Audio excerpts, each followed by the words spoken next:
Pleasure to introduce Dr. Nita Madhav, who is going to give a talk today on an interesting topical area. Nita is a Senior Director of Epidemiology and Modeling at Concentric by Ginkgo. This is a biosecurity and public health unit of Ginkgo Bioworks. Previously, she served as the Chief Executive Officer at Metabiota, a company that specializes in measuring, mitigating, and managing epidemic risk. Ms. Madhav has over 15 years of experience in probabilistic modeling and risk assessment, with a focus on monitoring and modeling infectious disease spread and economic impacts. The majority of her experience is focused on developing infectious disease risk indices, burden, and costing models to provide actionable insights to commercial and government agencies. Before becoming CEO at Metabiota, she was the Vice President of Data Science at Metabiota, where she established and led the Data Science and Modeling Group and spearheaded the team's effort to create a comprehensive library of modeled pathogens. And before that, she was a principal scientist at AIR Worldwide, where she led the life and health research and modeling team. Prior to that, she performed research on hantavirus at the Special Pathogens Branch of US CDC. And she holds a bachelor's degree in ecology and evolutionary biology with distinction from Yale University, and an MSPH in epidemiology from Emory University. Nita, it's a pleasure to have you here, and we're looking forward to your talks. Well, thank you for that very kind introduction, and thank you for inviting me to give the talk today. So I'm going to talk about using computational epidemiology to predict the frequency and scale of future pandemics.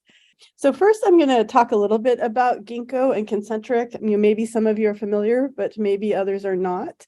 Ginkgo Bioworks was founded in 2008 and actually is in the SynBio industry, leading horizontal platform development for cell programming. It's headquartered in Boston with offices in Emeryville, California, Netherlands, Switzerland, and Australia. It launched Concentric by Ginkgo in 2020 to focus on biological threat prevention, detection, and response. And then in 2021, Ginkgo Bioworks became publicly traded in the New York Stock Exchange. And then in 2022, just a few months ago, they acquired Metabiota's epidemiology and modeling team, which is how I ended up at Concentric. So focusing a bit on what we're doing at Concentric, we're developing early warning for biological threats, a platform for real-time monitoring that encompasses testing and collection of sampling of various modalities of targeted pathogens. We also provide analytics and decision support, including the spread modeling and risk assessment that I will talk a bit more about in this talk, but we also identify and characterize pathogens and variants through next generation sequencing and bioinformatics, and we have algorithmic detection of engineered organisms. And then these are applied in various settings, including in congregate and other community settings. We also have a traveler-based pathogen surveillance program where we're working with the US CDC, as well as public health risk evaluation and planning, and then also One Health monitoring for zoonotic spillover. So very busy for us here. Just a couple more statistics around the pathogen testing network that we have in the US. We've collected almost 11 million samples and sequenced about 42,000 viral samples, supported 5,400 organizations, and are active in, as of the date of this slide, which was in November of last year, 4 US airports. And in fact, that has expanded now. And we're also doing passive monitoring pilots in 6 locations. And we have several international biosecurity partnerships planned for the coming future. And then focusing a bit on the epidemiology and risk modeling that we're doing, and this is largely work that has carried over from Metabiota, we've, over the past several years, developed capabilities to identify, monitor, and model infectious disease events globally, provide early warning, and understand and prepare for the threats and their impacts. And then we've been involved as well in the insurance industry, and in 2017 worked with some leaders in the field, such as Marsh and Munich Re, to introduce risk transfer products to enable insurance underwriting. And we also have an extensive track record of scientific and policy engagement, as well as publications. You can see a lot of our key partnerships are listed here. And I'll dive in a little bit more towards the end of the talk on one of the applications of our modeling approach for the African risk capacity. Just one more setting the stage slide here about, a lot of what we are focused on is estimating the past, present, and future of epidemic risk. So we have a large historical data set of over 3,000 historical outbreaks that we've structured to track the temporal dynamics and spatial spread. We develop indices, and we also have the modeling suite that I'll focus on, which we can then use for analytics. And we also perform near real-time digital surveillance, mainly open source intelligence that we use to understand the current threat landscape. So now switching gears and going into the meat of the talk about how do we think about the next pandemic and what is the probability of another event as damaging as COVID-19?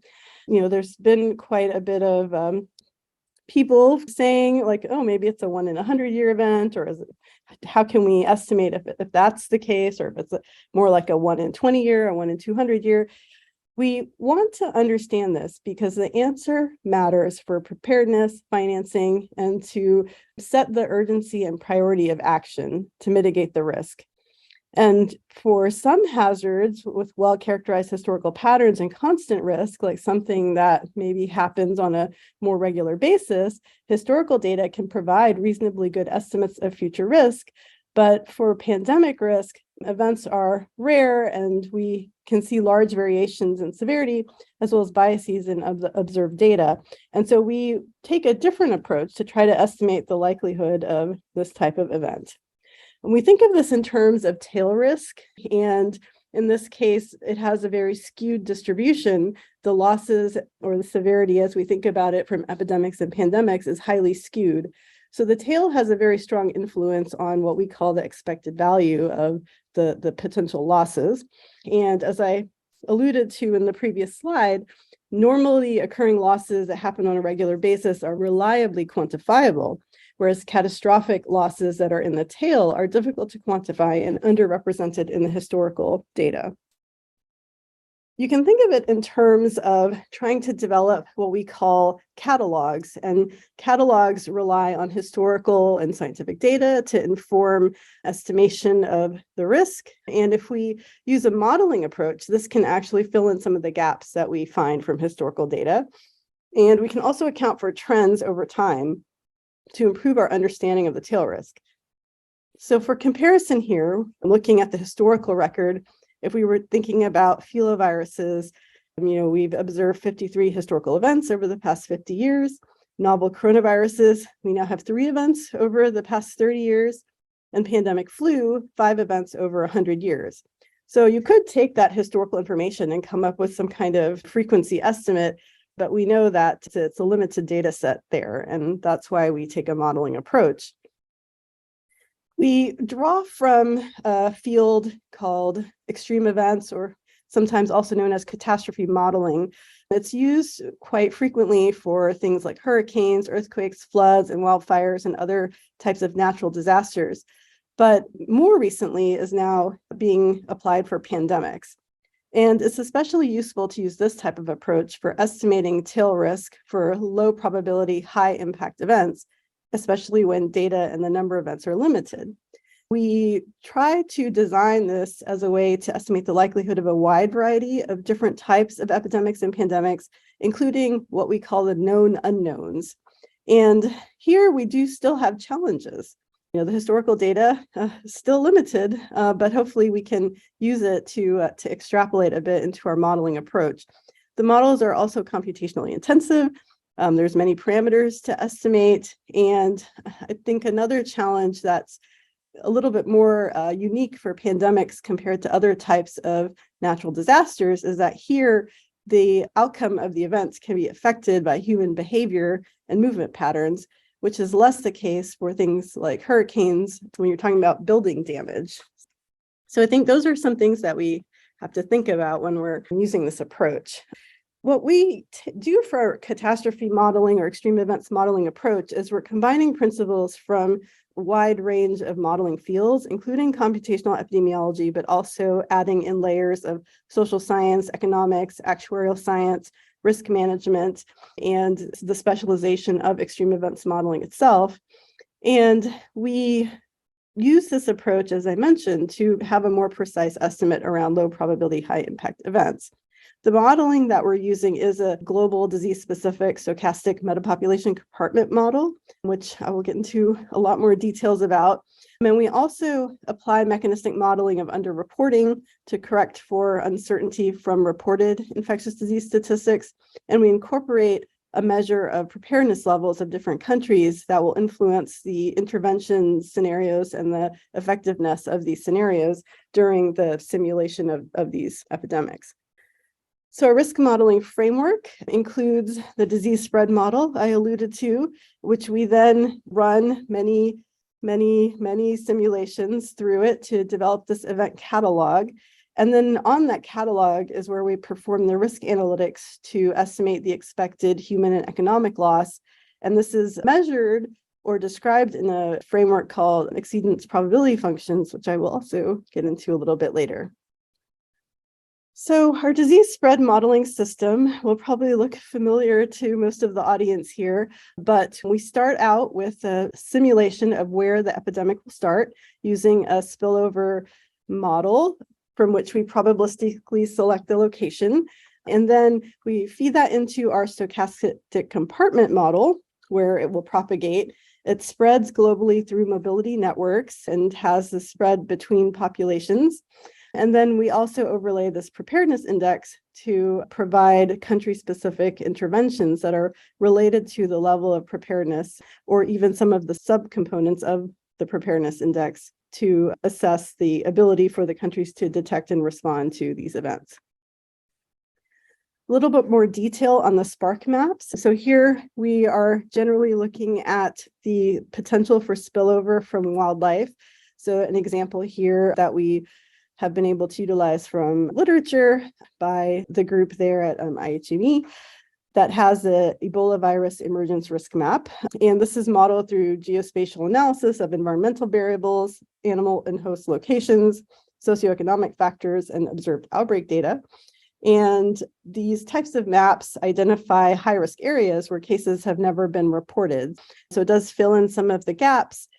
Sometimes the maps are available, already researched. We like to be able to stand on the shoulders of others to inform our modeling, but sometimes those are not readily available. And in that case, we actually do develop our own maps. We used a boosted regression tree approach, ecological niche modeling, and we usually are doing this on a pathogen by pathogen basis. So one potentially interesting example here is one we did for coronaviruses prior to COVID, in fact, and we were looking at the potential for coronavirus emergence, and we looked at case and control locations as one of the variables that feed into the fitting of these models.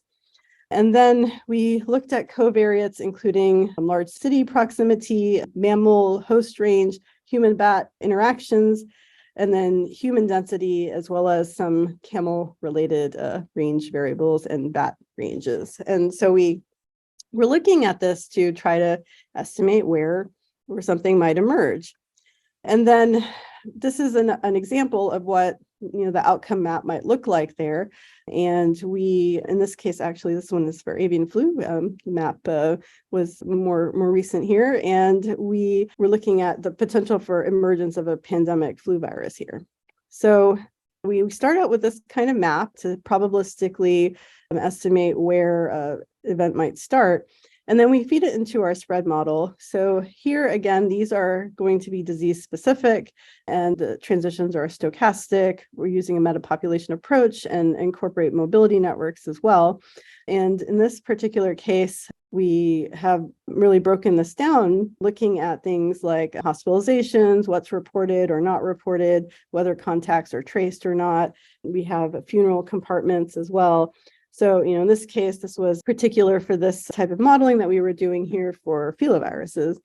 So, for example, each of those compartments have various characteristics, whether or not they can circulate in the community, are they going to be able to travel, are they infectious in that stage, or the level of infectiousness. So all of that we parameterize through a lot of extensive literature review and research. For example, the types of parameters that we're including in our modeling, which probably will look very familiar to the group here, we're looking at things like spark location, or spark or emergence, the location of it, the timing, transmissibility related factors, virulence, hospitalization rate, incubation period, infectious period, vaccination availability, intervention time and efficacy, or inter-arrival time, or the timing between events. So we're looking at all of these parameters. We do perform quite a bit of sensitivity analyses during model development to understand which parameters are important or influential in the results. And then a little bit more about some of the underlying data layers. So of course, we have human population layers here. The global population is divided into thousands of subpopulations, and in each time step, the disease dynamics occur within and between the subpopulations. And we do have a country-specific demographic structure as well. Our mobility networks include air traffic patterns of international and domestic for long-range travel, as well as in the short range, we have daily commuting both within and between countries, as we've found for some of our work that there's a lot of interest in land border movements and crossing, so we've incorporated that as well. In our preparedness index, we developed that a while ago to capture regional preparedness and response capacity. It's a relative ranking of 188 countries about the ability to detect, communicate about, and respond to an epidemic event. We incorporate measures of institutional, infrastructural, and financial capacities that are likely to impact outbreak intervention and can therefore influence event severity. And we also include things related to public health infrastructure and kind of the more typical things you would think about for epidemic preparedness. We did look at the relationship or the correlation between the preparedness levels and what sort of outcomes that we saw during outbreaks, especially looking at the intervention time. And we did find that there was a significant lag in event onset and initial report for the less better prepared countries by this estimate. And then I briefly wanted to just throw in here some of the work that we do on model parameterization, especially thinking about the correlations between all the many parameters that we have, which could be due to the model design or intrinsically due to epidemiological principles. So when we do have sufficient amounts of data, we perform a fitting of the model parameters using an MCMC approach, algorithms to account for those correlations to provide joint posterior distributions.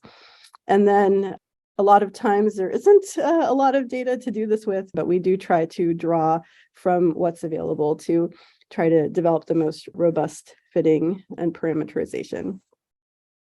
We do quite extensive validation and review through our work. We work with public and private sector, and there's a lot of emphasis on being able to validate the model and have external review. So we do a wide range of sensitivity analyses looking at, do the results make sense? Are the influential parameters the ones that we expect to see? We actually do try to compare our historical data for events where we do have to see if the temporal progression that we're estimating and the spatial spread as well, loosely seem to show what we've observed historically. So in this case, we performed a simulation of a Ebola outbreak in DRC, starting with initial conditions that we, through the literature, found for that event. And then we find, through a wide range of runs that the minimum width envelope includes what we historically observed. Now, we do have to be careful with this because, as we talked about, there's a lot of underreporting, and what's happened historically may not be reflective of what we would see with today's conditions. But this is still another way to get a sense if the model is performing as expected or if something doesn't quite look right. We also have extensive automated and manual QA processes that, checking any manner of things that you may not think you should see in this type of model output. And we do as well perform external scientific peer review or get the model looked at through a lot of our work, especially with the African risk capacity. So there was a panel of reviewers who looked at this model, and we also aim to publish in the scientific literature. And there'll be some references later on in this session that you can have a look at. So, for example, the sensitivity analysis that we do here is based on partial rank correlation coefficients. So we looked at, things like intervention time, transmissibility, intervention efficacy, infectious period, incubation period. This probably is not surprising, but we found that transmissibility and the time parameters are the most influential, and the incubation period is moderately influential. I think this as well was for the filovirus model we have, and then we find that others are less influential. And then I kind of talked about this a little bit earlier on the model validation. We do quite a lot of historical back testing, and the models undergo a wide range of looking, how they perform during those events. And because there's a stochastic component here, we also, simulate a suite of scenarios to try to capture the inherent stochasticity as well. This is the example I showed before for Equator filovirus outbreak in DRC. But there's a lot of this as well available to dive into some of the other scenarios. I'll talk a little bit about what we do to look at underreporting. And in fact, for some of the modeling that we do, we actually develop two different catalog versions, one which contains the total cases, and we call this the God view of the disease spread model output. If an observer had full visibility into what was going on, this is what the total cases would show if there was perfect reporting.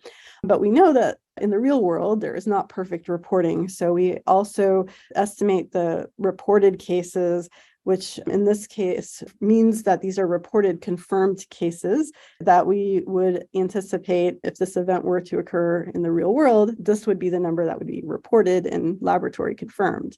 So we have the underreporting model that we've developed, and there's a publication here that you can have a look at. And we found that factors driving underreporting included the case-fatality ratio, so how deadly the pathogen is makes people pay more attention to it, as well as whether or not it's an STI, the epidemic preparedness level of a country, and actually media bias was another factor that was important for underreporting. So after we've done all these simulations, we then run these hundreds of thousands of times. We are drawing from the Spark site distribution, the spatial distribution map, and then the model parameters. We have all the probability distributions that we've fitted and developed, and then we draw from all those to have the initial conditions of each event that we're simulating. And then those get propagated through the model. So these are built into the event catalog, and then this allows us to estimate exceedance probabilities and expected values. So just an example of what an event catalog might look like. It's, at the end of the day, kind of just a large table that has this information such as, an event ID, and then the year it occurred, the Spark location, the Spark date, especially if there's a seasonality component that could be important. And then different factors for that particular simulation. What were those initial conditions that were there? And then at the end of that, you have the number of deaths or some other outcome measure of interest. This is a very simplified view. You might imagine that this could have a lot of other information in it, such as demographic information, for the population of a certain type of demographic. Then what were the death estimates there? So you can really start to dive deeper into this and get a sense of what's going on under the hood. Now, when we develop these catalogs, the step we then take is to estimate an exceedance probability function. And the estimator is widely used in actuarial science, not so much in epidemiology. And this is used to predict the frequency and severity of extreme events. And what we're estimating here is the probability that a certain severity will be exceeded in a predefined future time period. So a lot of times you'll hear about an annual exceedance probability. So what is the likelihood of seeing an event of a given severity or worse in a given year? And so this is just one example. You would see here would be like a ranked set of all of the different severities that we've estimated. So you might think of this in terms of, illnesses or deaths. It could be also dollar amounts if there's an economic component. And then somewhere on this curve is a severity level of interest, which you may remember back from the beginning, we were wondering what is the likelihood of seeing a COVID level event. So that would be the type of severity we would be thinking about. And then you would map that onto what the probability would be on the y-axis there. One thing to keep in mind, it's important to note that the exceedance probability can be converted into a return period with simply taking the inverse. But here, if we're looking at a 1% exceedance probability, that translates to a 100-year return period. But even though that's colloquially known as a 1 in 100-year event, this does not mean that the level of loss occurs once every 100 years, or that if it just happened, then you can wait 100 years and you're good. That's not what it means. Rather, what it means that a given event should occur on average once in a repeated sample of 100-year time periods.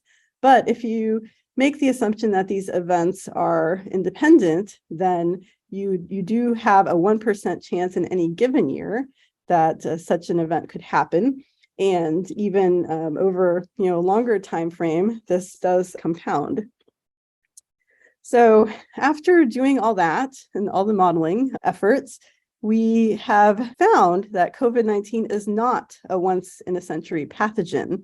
And as of last month, there have been approximately 659 million reported cases and 6.7 million reported deaths globally. Keep in mind that that is the reported number. And so based on our simulations, we estimate the annual probability of an event of this magnitude or larger is about 0.02 to 0.03. So this means that every year there's a 2 to 3% chance that an event of the severity of COVID could occur. And if we further make the assumption that the risk is static, then if we translate this over, let's say, the next 10 years, this actually translates to an 18 to 26% chance. Over the next 25 years, it would be a 40 to 53% chance. And other research has shown that it may be even worse than that because current trends suggest that the risk is increasing. Now, that might seem a little bit disheartening, but the other important thing to keep in mind is that risk estimates are not immutable. And we can actually change this, what we're seeing here in the estimates, through investments in mitigation efforts such as spillover risk reduction, surveillance, and more robust response systems. So I think that's the key takeaway, although in the current way of things, there's probably a higher than people would expect chance of seeing a COVID level event, but it's within our power to be able to change what we're seeing here and move that probability down so that we have better response mechanisms for the future.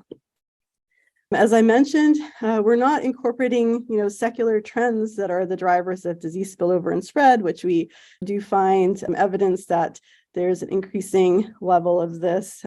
On the other hand, we don't incorporate assumptions about potential new vaccine platforms, improvements in disease surveillance, preparedness, and early warning. So if all things stay the same, then we would expect these factors to net out towards a higher risk in the medium-term future. But again, we can, with some changes to how the world handles these outbreaks and how they plan and prepare, or how we all do, we can have a better outlook for the future. So I'm going to briefly shift gears. So that kind of introduced the modeling approach and looked at one way of using that type of estimate to inform decisions. I wanted to talk about a real world application that we've performed with the African Risk Capacity, who has been a partner of ours for quite a long time. And in 2015, they were tasked and requested by the African Ministers of Finance to develop an insurance product to address countries' financing needs to contain infectious disease outbreaks. And so ARC, over this many years that we worked with them, now has just launched a new parametric sovereign insurance product for outbreaks and epidemics. And the goal is to enable rapid country-led responses to stop the spread of nascent infectious disease outbreaks. So I'm sure you all are aware that early intervention and early action can be transformative when it comes to stemming the tide of an infectious disease outbreak.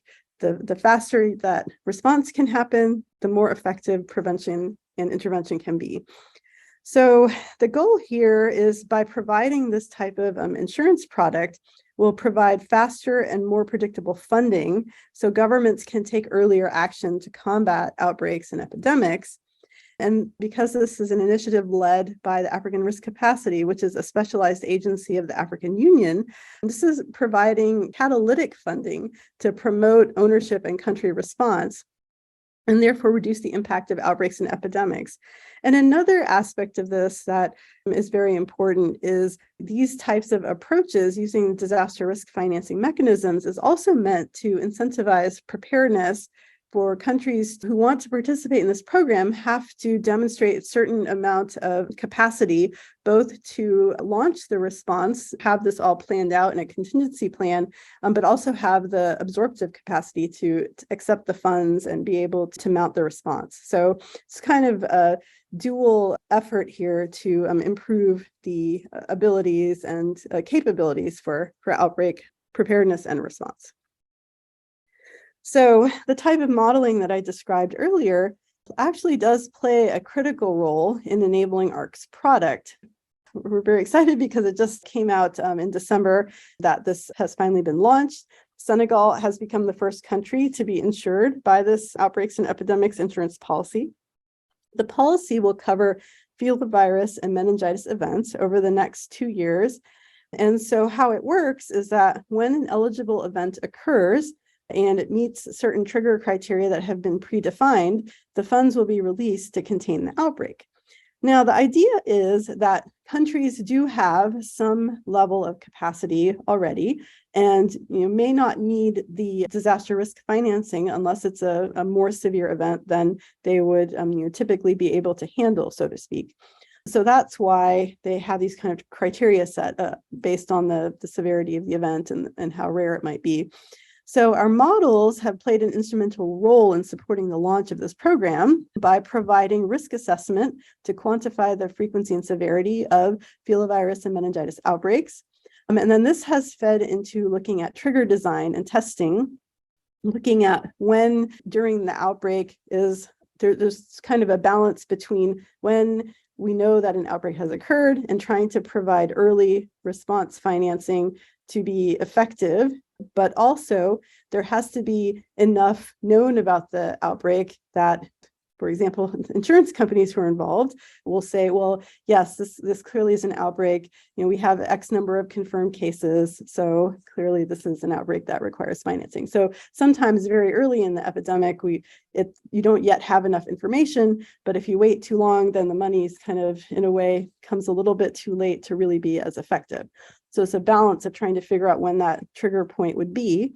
And there's a lot of iteration and testing that goes into that. And similarly, trying to structure the policy around the timing of what duration of the epidemic would be covered. For example, we've assisted with analyses looking at how long an outbreak might last, or things like that, which you can do when you have hundreds of thousands of simulations to look at and estimate. So we played quite a big role in that, and continue to support the program as it now enters the new phase. I promised that I would give you a list of further reading, so I've included here some of our more recent and relevant papers that we have out, peer-reviewed publications and white papers that are I think these are actually all open and available. If anybody has trouble accessing them, please feel free to send me a note and we'll get you a copy of that. So that was all I had, and I now open it up if anybody has questions or wants to discuss anything that I mentioned. Thank you so much, Nita, for a wonderful talk. I have lots of questions, but I'll let others first ask questions. Golda is going to moderate the session, Golda. So please go ahead. Nita asked, pandemics arise from the confluence of many contributing factors. Some factors might be inconsequential, but become critical when acting together with others. Complex sets of different factors come together results in a perfect storm for pandemic emergence. Does your team study to understand this multidisciplinary tipping points that exist as pandemic triggers? And if so, could you talk about that? Oh, that's really a good question. And I think it applies in addition to emergence, as you noted as well, how an outbreak unfolds, because I think we've seen time and time again that a lot of times there is this, kind of a perfect storm aspect that a lot of things kind of going wrong at the same time leads to a much worse outcome. So I think it's a really important point, and it is something that we look at to some extent in the sense that a lot of the spark mapping will include certain, a lot of those different factors in there. And then we do some of the work we've been doing on the preparedness index, also looking at things, that might be contributing factors such as conflict or kind of mass movements and migrations that may kind of like create a touch point or create more interactions between animal reservoirs. So we do to some extent look at that. It's kind of part of what we look at, but we also have to look at the broader picture of, once it emerges, then what happens. And again, there we have, there's a lot of factors that go into that. Thank you. We also have a question from Stephen. How does the Epidemic Preparedness Index compare to other efforts to quantify a country's preparedness? Yeah, it's another really good question. So in fact, we actually developed that before some of the other ones were out there. So the model was kind of built around that. Some of the other ones that we've looked at previously, including like the IHR and JEE, we found that those didn't have enough coverage for all the countries that we were interested in. And then I think there are just quite a few similarities with the Global Health Security Index, which I assume is one of the ones that you were thinking about. But we do include some additional factors. And, I think we also had some differing estimates. So the method's also a little bit different there. For example, we did not have the US as a top prepared country going into COVID, but so I think kind of philosophically, there's a lot of similarities, especially with that one. But I think in practice, the results have ended up a bit different. A follow-up from Stephen, what dynamics in your models depend on the start date? Oh, the start date, that's interesting. So that is really more important for seasonal types of diseases. So for example, with influenza pandemics, we have a seasonality, dynamics are incorporated. So the start date will be very important for, where you are during those seasonal dynamics when an event touches off. And then, other things that we've thought about adding in would be, if spillover dynamics are more common in, certain types of the year, for example, we might see more events occurring during that time frame, and then, that might be correlated with a lot of other things. So I don't know if that answered the question. That's what I could come up with off the top of my head. So first of all, very nice talk, Nita. Seeing how your work has developed over these years. My first question was, and when we used to talk before, there was interest in not insurance policies at the level of a country, but the discussion always exists at different scales, organizations, regions, and in the end, individuals as well. So if you could say a little bit about the appetite for that, that's question one. And second is my experience or discussions with companies.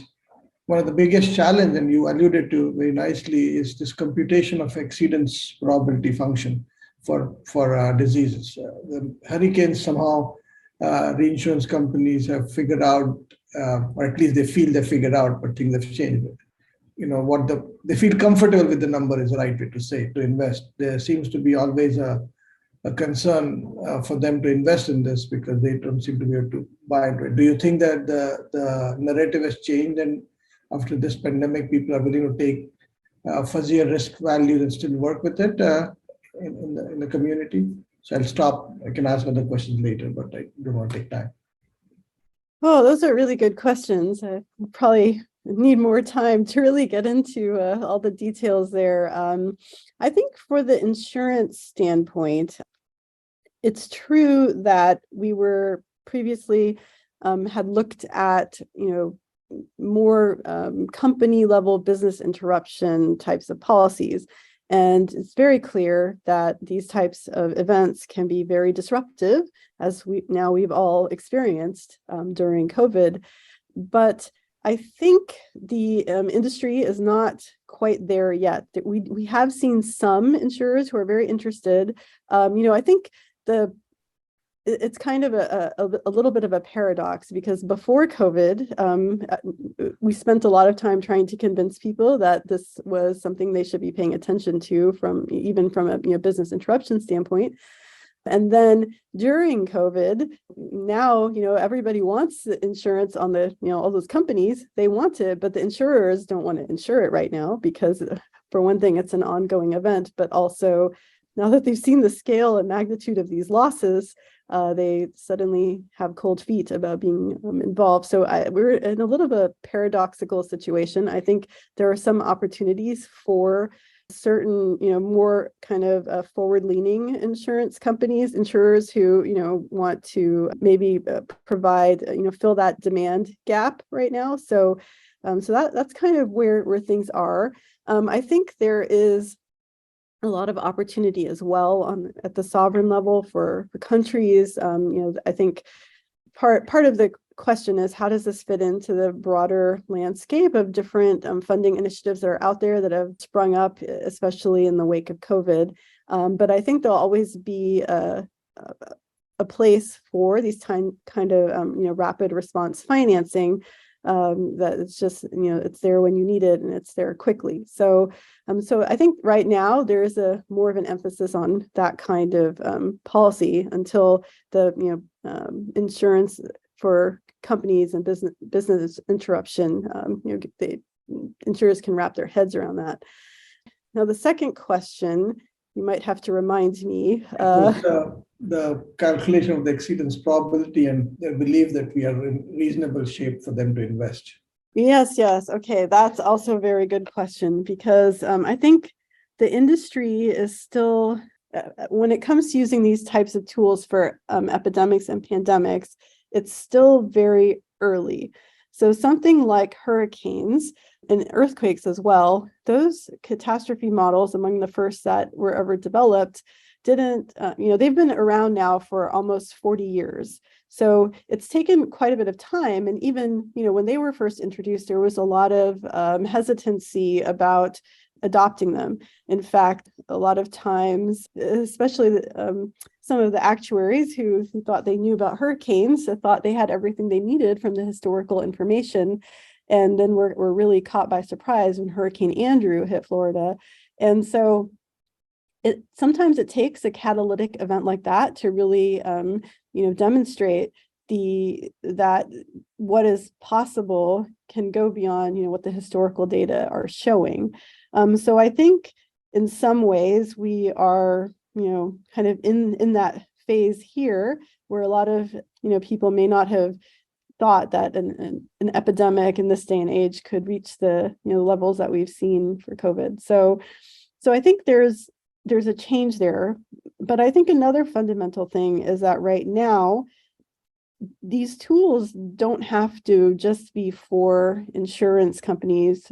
These can also be used by governments and multinational agencies to also estimate the risk and be better prepared. And so I think it's kind of a dual effort to get kind of more adoption for insurers and reinsurers, but also to start using this way of thinking to be, to better plan for future epidemics at a government level. And even, corporations or other groups can use this information. Don't need to have the insurers involved to have this be useful information. Hi, really interesting talk. So a couple of questions. So one is in your models, how do you incorporate different kinds of behaviors, which probably like cultural kind, like in the Ebola case, funeral practices and so on? Have you already, I know, made a catalog of all those behaviors which are relevant? And so that's one. The other one is since you're looking at events at a larger scale, like many countries, presumably correlations between how countries respond has an effect. So do you look at that in your calculations as well? Yeah, those are both very good questions. So for the behavioral aspects, so since we're using more of a meta-population approach, what we can incorporate from a behavioral standpoint is not as finely detailed as you would have with an agent-based model, but we do, based on literature and based on information we know about cultural practices, we can estimate, what proportion of deaths, for example, might go through certain types of funeral practices that would be high risk. So we kind of incorporate that as a parameter. I think we don't necessarily have enough data to kind of fit uncertainty parameters around that. So in some ways it may be more static. But we also incorporate aspects of social distancing, for example, that would be important on a larger scale. We include things like reductions in global air travel. And so a lot of those are either informed by what we see from data from historical events, or what from expert judgment might make sense. And if for example, we may anticipate that an event that is more severe may have faster reactions to it. So some of those types of aspects are incorporated. And then on the second question, you can remind me what that was. So like if countries, there's correlation between how they respond, maybe that affects their estimates, and it's not the health infrastructure of just one country, but.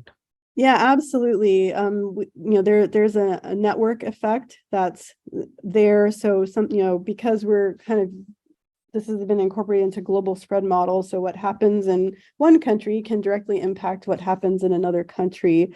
We also have taken some of the information for the preparedness index, and we've looked at, based on the response times in some countries might be faster or slower. And then, if one country is responding, then, how does that impact whether other countries are responding? Vaccine availability, that's also going to potentially be different based on different country factors. And then if it's, if it's available in one country, then how does that, impact whether it's available in others? So we aim to incorporate that to some extent, and there's probably a lot more work we can do now, with more data that's come in from COVID to look at what the international response there looks like. In fact, I don't think I put this as an example of the papers that are available, but we actually looked at the effects of multinational cooperation and whether or not that had a positive impact on COVID based on some scenario modeling. So that is something that we're thinking about quite a bit. Thanks. Anuj, would you like to ask a question? Sure. Thank you, Golda.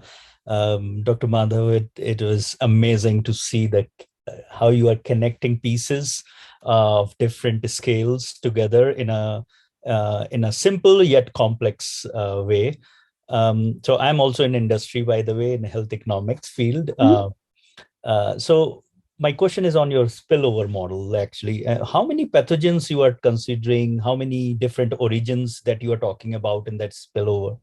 And how is that spillover model is connected to your like catastrophic events or extreme events that you are mentioning? Is it, if you can elaborate a little bit on those ends?